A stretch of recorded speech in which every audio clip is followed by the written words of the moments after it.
ये है दिल्ली दर्पण। नमस्कार, आप देख रहे हैं दिल्ली दर्पण टीवी। राजधानी दिल्ली में चुनाव आयोग ने चुनाव की तारीखों का अनाउंसमेंट कर दिया है और ये भी बता दिया है कि चुनाव कब होंगे, कब उसके रिजल्ट आएंगे। उससे पहले राजनीतिक पार्टियां सभी प्रकार के दांव चल रही हैं। किसी भी प्लेटफॉर्म पर राजनीतिक पार्टियां पीछे नहीं रहना चाहती हैं।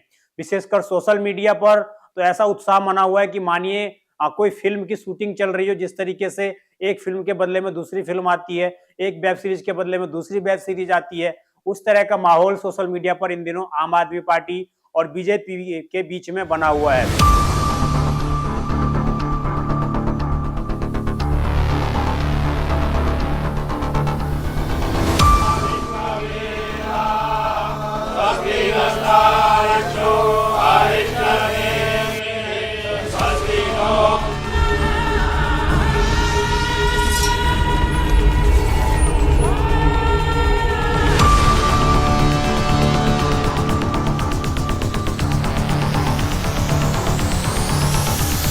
दिल्ली चुनाव में इन दोनों पार्टियों को ही सबसे महत्वपूर्ण माना जा रहा है कि यही दोनों पार्टियां मुख्य रूप से मुकाबले में हैं।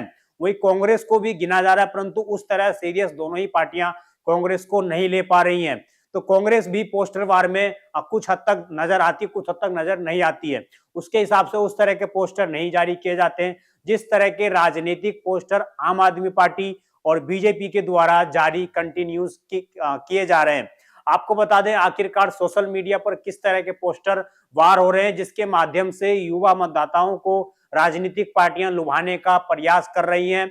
इसके अलावा ग्राउंड स्तर पर भी आपने तरह तरह के बयान नेताओं के सुने होंगे, जिसमें कोई किसी नेता के गाल के जैसे सड़कें बनाने की बात कर रहा है, तो कोई साफ तौर से ये कह रहा है कि वो उन्होंने जो अपना पिता ही चेंज कर लिया। तो निश्चित रूप से इस तरह जो राजनीतिक बयानबाजी और पोस्टरबाजी चल रही है, उससे एक बात साफ हो जाती है कि दिल्ली इलेक्शन आने वाले समय में बेहद ही दिलचस्प मोड़ लेने वाला है और मतदाताओं को खासी लड़ाई देखनी पड़ेगी।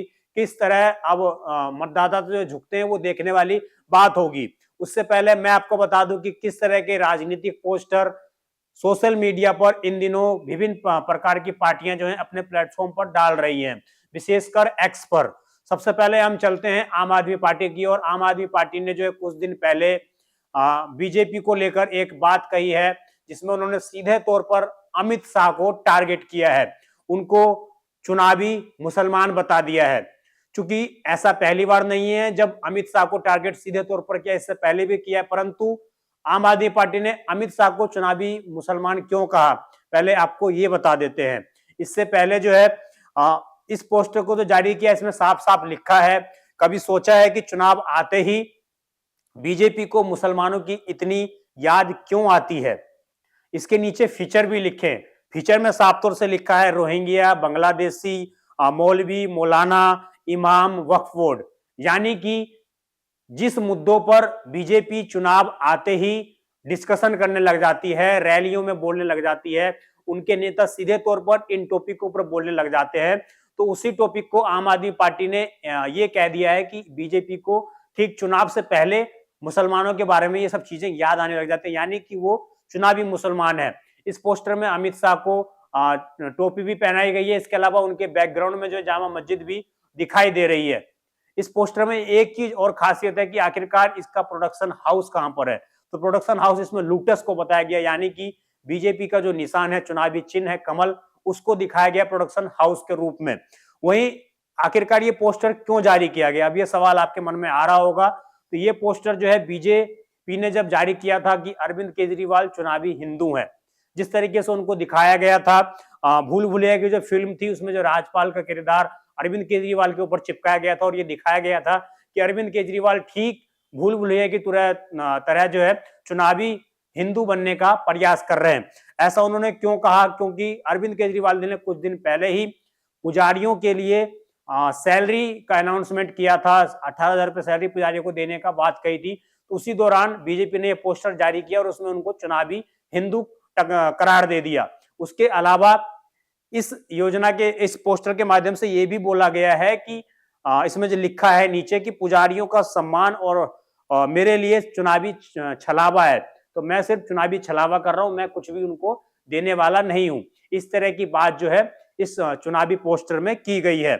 उसके अलावा मैं आपको दूसरा ये बताना चाहूंगा, जिस तरीके से वेब सीरीज चलती हैं तो युवाओं को कहीं ना कहीं वेब सीरीज सर्वाधिक पसंद होता है, तो उसके माध्यम से भी सोशल मीडिया पर वेब सीरीज का एक पोस्टर जारी किया, जिसके माध्यम से कहा गया है जो एक स्कैम आई थी 1992 जो वेब सीरीज आई थी हर्षद मेहता के शेयर मार्केट के ऊपर, उसके रिगार्डिंग भी एक पोस्टर जारी किया, जिसके माध्यम से ये बोला गया है कि वोटर लिस्ट में स्कैम 2024, और अरविंद केजरीवाल का इस पर पोस्टर लगाया हुआ है। इसमें बोला गया है कि अरविंद केजरीवाल वोटर लिस्ट में स्कैम कर रहे हैं, रोहिंग्याओं को और बाकी लोगों को, बांग्लादेशी लोगों को, इन सभी का फर्जी आधार कार्ड बनवाकर, फर्जी पहचान पत्र बनवाकर उनका वोट लेने का प्रयास कर रहे हैं। ये बीजेपी ने अपने पोस्टर के माध्यम से इस पर जो है कटाक्ष कसा है।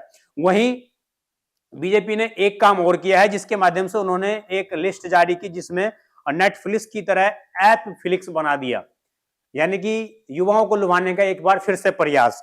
जो नेटफ्लिक्स आप लोग देखते हैं उसको ऐप फ्लिक्स बना दिया, जिसमें साफ तौर से बीजेपी ने यह दर्शाने का प्रयास किया कि किस प्रकार से जो है विभिन्न प्रकार के मुद्दे, चाहे वो शराब घोटाले के मुद्दे हो, चाहे वो शीश महल का घोटाला हो, उन तमाम चीजों को ऐप फ्लिक्स के अंदर दिखाए गए, यानी कि एक तरह की वेब सीरीज बना दी गई है।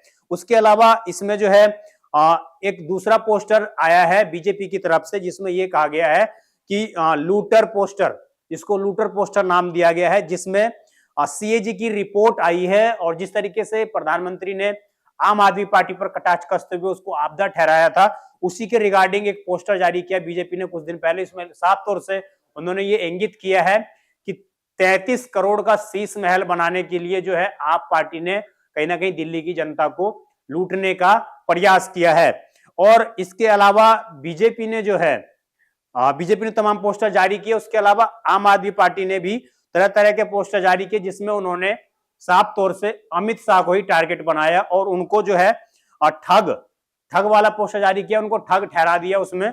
और दूसरा पोस्टर जो उन्होंने जारी किया, एक वीडियो जारी किया, जिसमें उन्होंने साफ तौर से अमित शाह को गजनी ठहराया कि जिस तरह की संजीवनी योजनाएं आम आदमी पार्टी ने लॉन्च की है बुजुर्गों को सम्मान के लिए, इसके अलावा महिला गारंटी सम्मान योजना जो लागू की है, उसको लेकर जो पोस्टर जारी किया है वो भी उसमें दिखाई है कि किस प्रकार अमित शाह जो है चीजों को भूल जाते हैं, तो गजनी के रूप में उनको दिखाने का प्रयास किया है।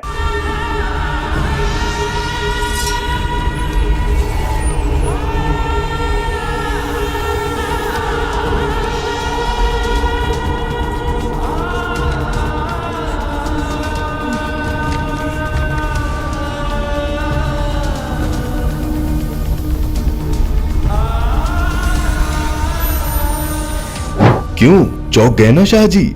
और फिर जिस तरीके से बीजेपी ने आम आदमी पार्टी के नेताओं को गुंडा पोस्टर इस तरह से जारी किया, उसमें दिखाने का प्रयास किया किस प्रकार जो है ये लोग एक तरह से चारों पांचों लोग इकट्ठे होकर एक तरह से गुंडई करने का काम कर रहे हैं दिल्ली की जनता के साथ, तो वो दिखाया। तो इसी के जवाब में बीजेपी आम आदमी पार्टी ने जो है अरविंद केजरीवाल को ग्रेटेस्ट नेता बना दिया और उनके लिए एक वीडियो जारी कर दिया, जो आप देख सकते हैं।